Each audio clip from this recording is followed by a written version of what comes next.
এটা হচ্ছে ধুরন্ধর 2 দেখতে যাওয়ার ভিডিও। তাও ধুরন্ধর 2 রিলিজ করার প্রায় 1 মাস পরে।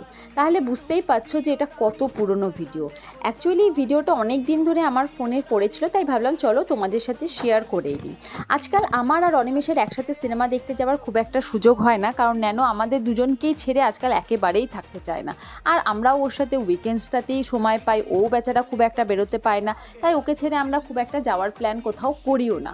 আর এইসব সিনেমা তো ওকে নিয়ে আসাও যাবে না, তাই আমরা একটা সঠিক সময় সুযোগের অপেক্ষা করছিলাম ধুরন্ধর 2 দেখতে আসার।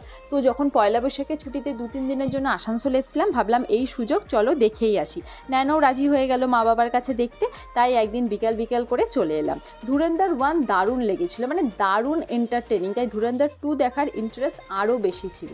তবে হ্যাঁ, ধুরন্ধর 2-তে একটা কি সমস্যা হয়েছিল, সিনেমাটা এতদিন পর দেখতে আসছিলাম যে প্রচুর ছোট ছোট ক্লিপস, বিশেষ করে যে টার্ন অ্যান্ড টুইস্টগুলো ছিল সেগুলো সব ইউটিউবে শর্টসে চলে এসেছিলো, এবং তখন ইন্টারেস্ট পেয়ে পেয়ে আমি ওগুলো সব ছোট ছোট দেখে নিয়েছিলাম। ফলে এই সিনেমা যে মেন টার্ন অ্যান্ড টুইস্টগুলো আছে, যেমন জামিল জামালি যে আসল স্পাই, এরকম আরও জিনিস, এগুলো সব আমার জানা হয়ে গেছিলো।